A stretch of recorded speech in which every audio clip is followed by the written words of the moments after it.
Hindi naman ako nagaganda-gandahan. Wala din naman akong sinabi na maganda ako. Pero may mga tao na harap-harapan kang pagsalitaan.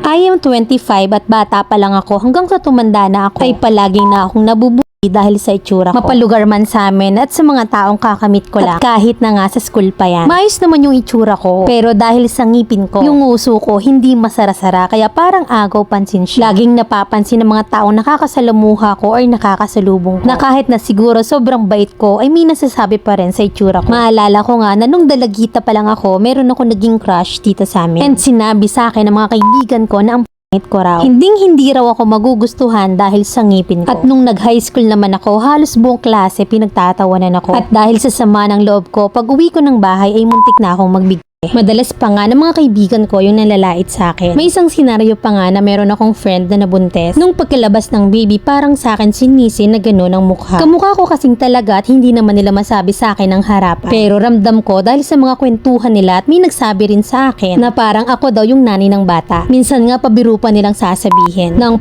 daw ng bata at sino daw ang kamuka. Hindi ko man pinapansin pero sobrang nasasaktan ako. Hanggang sa meron na naman akong kaibigan na nabuntes. Sabi nung nanay, "Pwera bale sa pero parang nagmana sa'yo." Ipinagsawalang kibo ko na lang pero truth hurts talaga. Napakaraming ganyang senaryo pero halos lahat ay ang problema yung itsura ko. And lately, eto na nga, dito lang ako na-trigger. Na ang bigat-bigat sa pakiramdam. Na parang sinasabi ng universe na tanggapin mo ng kang talaga. Recently kasi meron kaming swimming na sinamahan. Sobrang saya ko noon at ang akala ko hanggang sa pag-uwi ay masaya ako. Na habang nag-iinuman and out of nowhere, may nagsabi sa akin na sobrang ko na. Sobrang seryoso yung mukha ng guy. Kaya ang ginawa ko, sinabihan ko siya, "Guwapo ka ba para pagsabihan mo ko ng ganyan?" Ginawa ko yun para lang mawala yung pagkapahiya ko. At para maibsan yung nararamdaman ko, inopen ko yun sa long time friend ko. Sabi ko, sinabihan ako ng ito. Pero nagulat ako sa sinabi niya na na-real talk daw ako ng guy. Sinabi ko rin yun sa boyfriend ko pero tumawala. Sa bagay maski naman siya ay sinasabihan ako ng ganon. Iniyak ko talaga yun ng sobra pag uwi ko sa amin. At hanggang ngayon ay paulit-ulit yung word na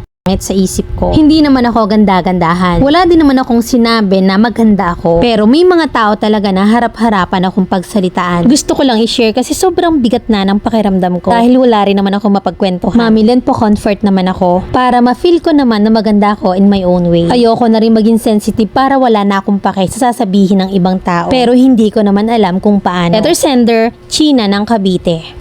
Grabe yung friend mo, no? Naisisi sa'yo yung itsura ng anak nila. Dapat sinagot mo, dapat sinabi mo na, "Uy, nasa jeans yan." Sabi nga nila, beauty is in the eye of the beholder. Ika nga, nasa pagdadala yan. May maganda dyan na hindi maganda sa paningin kasi ang pag-uugali ay talagang ina. Meron namang na maganda sa paningin kasi magaling makisama at makipagkapwa. Sa bagay sabi mo nga, kahit na sobrang bait mo ay may nasasabi pa rin. Well, you can please everybody. Lalo na sa panahon ngayon na ang daming taong mapang-abuso. Na maging katawa-tawa lang yung sinasabi nila, idadaan sa na ginagawang katawa-tawa yung bagay na nakakasakit. Meron talagang mga taong ganyan. Pero try mong husgahan yung ganyan tao. Galit na galit at gustong manakit. Kung lahat sila'y ganyan sa'yo at lahat sila ay didibdibin mo, pinapakita mo lang yung kahinaan mo. Hindi ko rin naman sinabing kim-kimin mo. Tell them honestly na nasasaktan ka. Maging open ka sa kanila at wag mong ipagsawalang kibulan. Kasi sigurado naman ako na may mga bait yan, kinaibigan mo Pero hindi rin naman pwedeng magaling ka laging makisama. Dapat matuto kang kumalas lalo't naaabuso ka na. Don't tolerate this kind of attitude. May kanya-kanya tayong ganda at may kanya-kanya tayong way para i-boost yung self-confidence natin. At saka Mima, may boyfriend ka Hindi ako naniniwalang